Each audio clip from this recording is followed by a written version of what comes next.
vlog channel, then you'll know that the Grand Canyon is one of my favorite places in the world. I love to go hiking or just sit there admiring its beauty, non-creepily of course. Now if you didn't know, the Grand Canyon is pretty big. It's 277 miles long, up to 18 miles wide, and over 6,000 feet deep. And every time I go there, I don't know, it just has this mysterious spiritual vibe to it. I feel like there are so many mysteries within the Grand Canyon. You know, one of the reasons I wanted the superpower of teleportation, if I could have any superpower, it's just so I can go explore the Grand Canyon. Because I don't know if you've seen them or not, but I see these like random cave openings in the distance and I always wonder what's inside. What would I find? Maybe some ancient cave paintings, hidden treasures, a sleeping bear, I don't know. But recently I was sent a story that I can't believe I never came across. It's a story that was featured on the front page of the April 5th, 1909 edition of the Arizona Gazette, which talked about the discovery of an underground city that was found in the Marble Canyon region of the Grand Canyon. You know, I don't do conspiracy theories all that often, but this story is so interesting. So according to the news article, an explorer named G.E. Kincaid, who was funded by the Smithsonian, was going down the Colorado River alone, and in his words, he was looking for minerals. And by minerals, I think he means gold, because gold mining was forbidden at the Grand Canyon at the time, so he couldn't just come out and say it. Anyway, Kincaid was looking for his minerals when he spotted stains in the rock formation about 2,000 feet above the riverbed, approximately 40 miles upriver from Crystal Canyon. There he said he saw a cave entrance that is 1,486 feet down from a cliff. The cave was hard to spot and extremely hard to get to, but Kincaid went in because, you know, he's got to have his minerals. Anyway, he went in and found something remarkable and history-changing. Kincaid then collected some of the items he discovered, shipped them back to the Smithsonian back in DC, and shortly after, 30 to 40 archaeologists were sent by the Smithsonian and led by Professor S.A. Jordan. Further explorations were made, and according to Kincaid, they found long passageways connecting hundreds of rooms. The rooms were about the size of ordinary living rooms of today, though some are 30 by 40 feet square. These are entered by oval-shaped doors and are ventilated by round air spaces through the walls into the passages. The walls were about 3 feet 6 inches in thickness, and inside the rooms were all sorts of artifacts such as weapons, copper instruments, and here is where it gets mind-blowing. Some of the rooms contained artifacts as described in the article as, quote, doubtless had their origin in the Orient, including a big Buddha statue sitting cross-legged with a lotus flower or lily in each hand. In other rooms, ancient Egyptian artifacts were found, such as vases or urns and cups of copper and gold. Carved on all the urns over doorways and tablets of stone are mysterious hieroglyphics, and in one of the largest chambers, mummies were discovered. Some of the mummies were covered with clay and all were wrapped in a bark fabric. All the mummies examined have proved to be male. There were no children or female being buried there. This leads to the belief that this section was the warriors' barracks. Now, this underground citadel was so humongous, it was estimated that around 50,000 people could have lived there comfortably. So if this is real, think about it. All the history books from around the world is gonna change, because not only will we have to reevaluate the sea-bearing abilities of the ancient Egyptians, it would challenge everything we think we know about our own history. Not just about who made it first to the Americas, but we would also have to consider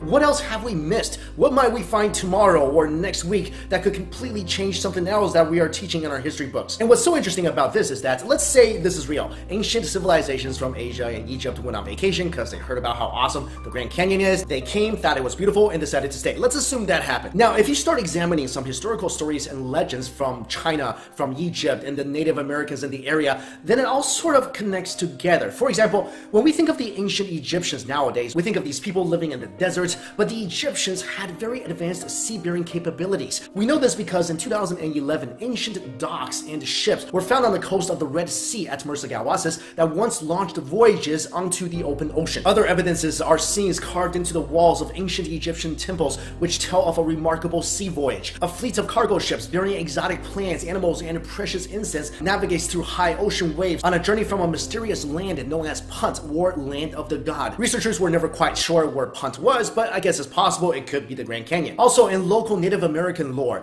the Hopi Indians have lived in the Grand Canyon area for thousands of years. They have a legend that tells the story of the Ant People, who during times of disaster helped the Hopi and escorted them into subterranean caves where they found refuge and food. The Ant People were said to be generous and very advanced. They gave the Hopi food and taught them all about food storage. Also, let's bring this interesting bit of information into this discussion. In 1992, a German researcher, Dr. Svetlana Balabanova, was examining examining Egyptian mummies that were over 3,000 years old when she found what appeared to be cocaine and tobacco on one of the mummies. And this is strange because cocaine and tobacco could only be found in the Americas at that time. And it wasn't until the Victorian era in the 1900s that it was transported to Egypt. Of course, when Dr. Balabanova announced her findings, it was met with, I think, harsh criticism, was even putting it mildly. She was even getting death threats, but she stuck to her findings because she knew everything she did in her test was correct. The hate and the trolling continued until a very prominent researcher, Dr. Rosalie David, conducted the same test and it proved her right. So if you think about it, mummies that were thousands of years old had cocaine and tobacco on them from a land far, far across the ocean that they really had no access to. So I guess there's only a couple of scenarios here.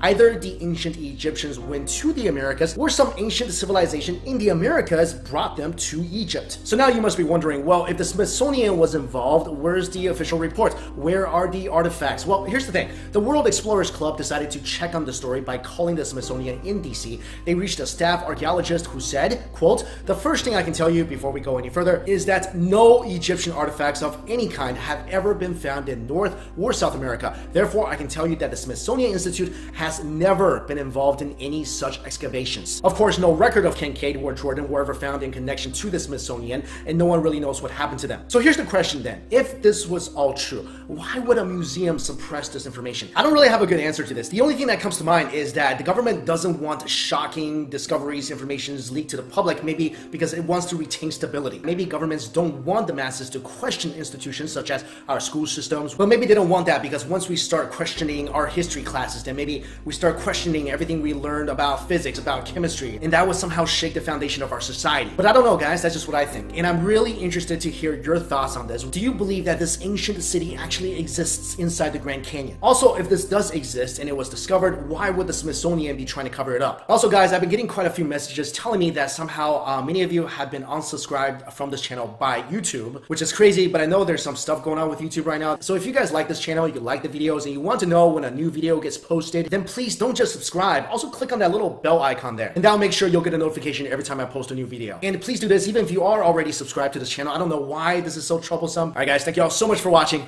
See you. Hey guys, thanks for watching Beyond Science. It's Mike Chen. If you watch my vlog channel, then you'll know that the Grand Canyon is one of my favorite places in the world. I love to go hiking or just sit there admiring its beauty, non-creepily of course. Now, if you didn't know, the Grand Canyon is pretty big. It's 277 miles long, up to 18 miles wide, and over 6,000 feet deep. And every time I go there, I don't know, it just has this mysterious spiritual vibe to it. I feel like there are so many mysteries within the Grand Canyon. You know, one of the reasons I wanted the superpower of teleportation, if I could have any superpower, it's just so I can go explore the Grand Canyon, because I don't know if you've seen them or not, but I see these like random cave openings in the distance and I always wonder what's inside. What would I find? Maybe some ancient cave paintings, hidden treasures, a sleeping bear, I don't know. But recently I was sent a story that I can't believe I never came across. It's a story that was featured on the front page of the April 5th, 1909 edition of the Arizona Gazette, which talked about the discovery of an underground city that was found in the Marble Canyon region of the Grand Canyon. You know, I don't do conspiracy theories all that often, but